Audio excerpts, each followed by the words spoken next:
Super speciality hospital की एक और बड़ी उपलब्धि।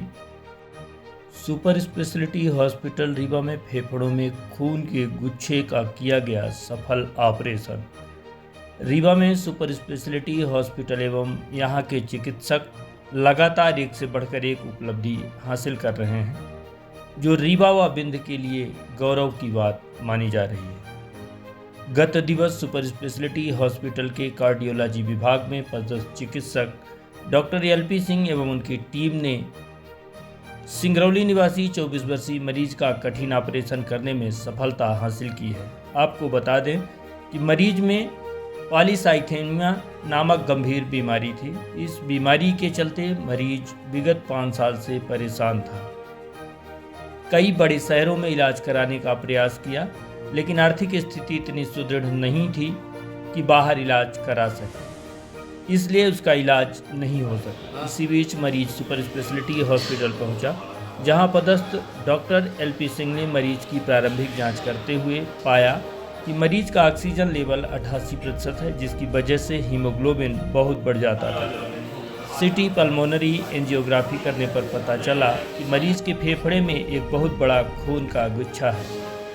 इस मर्ज का इलाज 2 तरह से संभव था, जिसे बड़ी ही सफलता के साथ डॉक्टर एलपी सिंह व उनकी टीम ने किया है। यह कार्य रीवा जैसे शहर के लिए सफल व बड़ी उपलब्धि के तौर पर देखा जा रहा है। डॉक्टर एलपी सिंह ने बताया कि इस तरह के केस लाखों मरीजों में किसी बिरले में होता है। यह बीमारी अत्यधिक हीमोग्लोबिन होने की वजह से हो जाती है। इसका इलाज करने से हीमोग्लोबिन सामान्य हो जाता है। इस बीमारी के मरीज में खांसी में खून आना और लकवा की शिकायत होना आम बात है। इस बीमारी का पता लगाना कठिन कार्य है। बड़े बड़े शहरों में ही इस तरह की बीमारी का इलाज हो पाना संभव था, लेकिन सुपर स्पेशलिटी हॉस्पिटल और यहाँ के चिकित्सकों ने असंभव को भी संभव कर दिखाया है। ऐसा माना जा रहा है कि यह प्रोसीजर मध्य प्रदेश का पहला प्रोसीजर है। इस ऑपरेशन को सफलतापूर्वक अंजाम तक पहुंचाने में डॉक्टर एलपी सिंह एवं सहायक प्राध्यापक डॉक्टर अंकित सिंह की सराहनीय भूमिका रही है। जिसके संबंध में डॉक्टर एलपी सिंह से बात की गई तो उन्होंने विस्तार से इस संबंध में जानकारी दी। आइए आपको सुनाते हैं डॉक्टर एलपी सिंह का क्या कहना है। मैं डॉक्टर एलपी सिंह, मैं सुपर स्पेशलिटी में सहायक प्राध्यापक पद पर कार्यरत हूँ। अभी रिसेंटली मैंने एक बहुत ही अलग प्रकार की बीमारी को डायग्नोस किया, उसको ट्रीट किया। एक्चुअल में बीमारी है क्या, उसके बारे में ब्रीफ जो है बताना चाहूँगा। ये मरीज हैं सिंगरौली निवासी उमेश कुमार साय, 26 साल उम्र है जिनकी। ये 2018 से अत्यधिक खून जो है उसकी बीमारी से ग्रसित थे और उसके लिए कई जगहों में, कई शहरों में इलाज ले रहे थे। हर बार उनको एक ही इलाज किया जाता था कि ब्लड का मतलब ज़्यादा खून होने की वजह से खून को निकाल के एक बोतल खून निकाल लिया जाता था, उसके बाद जो है मरीज को घर भेज दिया जाता था। बोले इसका यही इलाज है। बट खून ज़्यादा होने के कई सारे कारण हैं, उनमें से एक कैंसर भी होता है और कुछ ऐसे कारण भी होते हैं जिनको करेक्ट किया जा सकता है। अगर कोई स्मोकिंग करता है उसमें भी खून ज़्यादा होता है, बट उसकी नॉर्मल रेंज जो है ना 17 से 18 के बीच की रहती है। इस मरीज का लगातार ब्लड निकालने के बाद भी हीमोग्लोबिन अराउंड जो है ना 24 के आसपास रहता था। अब जब मैंने ये मरीज आया मेरे पास, मैंने देखा कि यार इसका हीमोग्लोबिन बहुत बढ़ा हुआ है, तो कुछ मैंने इसको फर्दर कुछ जांचें कराने के लिए इसको अपने पास एडमिट किया। और जब मैं इसको देखा, इसका ऑक्सीजन लेवल जो है ना बॉडी में 88% के आसपास आ रहा था। तो मेरा यही मैंने सोचा कि कहीं ना कहीं तो ब्लड मिक्स हो रहा है बॉडी में, चाहे फेफड़ा हो या बॉडी किसी ऑर्गन में हो, हार्ट में हो। बट हार्ट का मैंने ईको किया, हार्ट तो ईको नॉर्मल था। उसके बाद मैंने सिटी पल्मोनरी एंजियोग्राफी एक नामक जांच होती है, उसको मैंने प्लान किया। उसमें मुझे ये पता चला कि एक ना बड़ा सा ब्लड का गुच्छा है, जिसको हम मेडिकल टर्म में आर्टियोवीनस मालफॉर्मेशन बोलते हैं।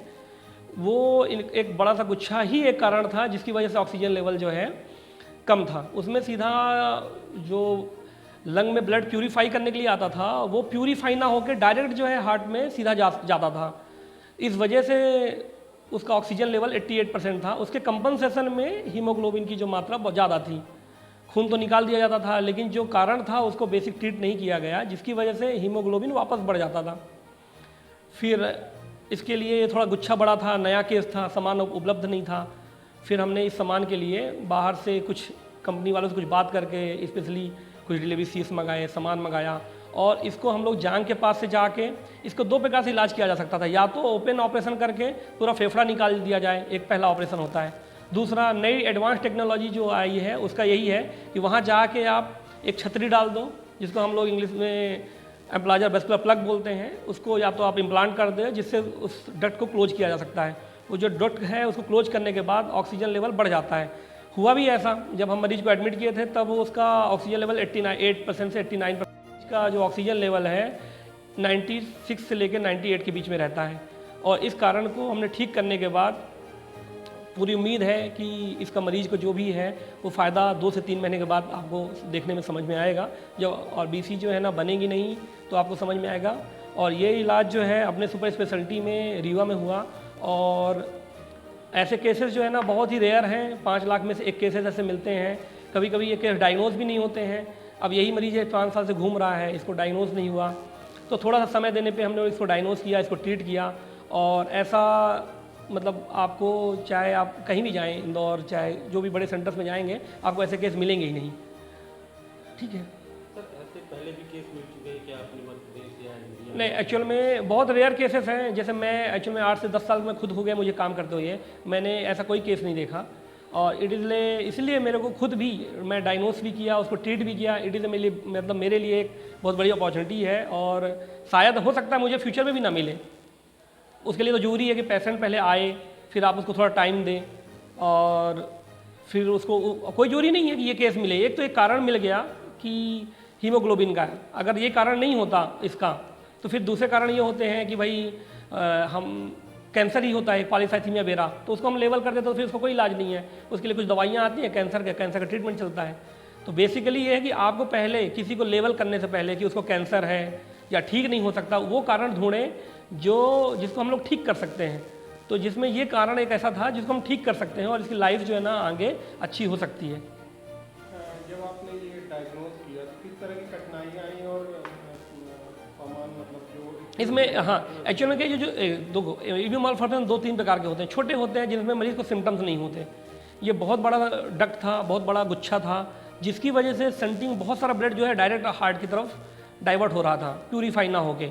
तो एक तो यही इंडिकेशन है। कभी कभी गुच्छे तो होते हैं, छोटे मोटे गुच्छे होते हैं, बट वो डिपेंड करता है कि कितना सिग्निफिकेंसी है, उसको किसी से तकलीफ हो रही नहीं हो रही, तो ये मैटर करता है। अब ये इतना बड़ा डक्ट था, इस डक्ट के लिए मुझे एम्प्लाजर वेस्कुलर प्लग जो छतरी डाली वो सबसे बड़ी साइज की छतरी डाली है मैंने।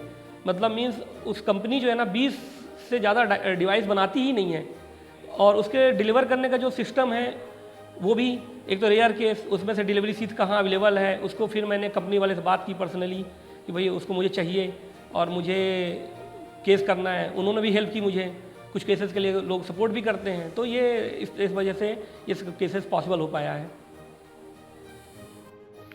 सिंगरौली निवासी युवक के इस सफल ऑपरेशन को लेकर मरीज के परिजनों से बात की गई तो परिजनों ने प्रसन्नता व्यक्त की और इस संबंध में जानकारी दी। आइए सुनाते हैं आपको मरीज के परिजनों का क्या कहना है। बीमारी में हम फंसे हैं। अचानक इसका हाथ पैर सुन्न हो जाता था, गिर जाता था, मुंह से लार बजा जाना, ये बीमारी रही।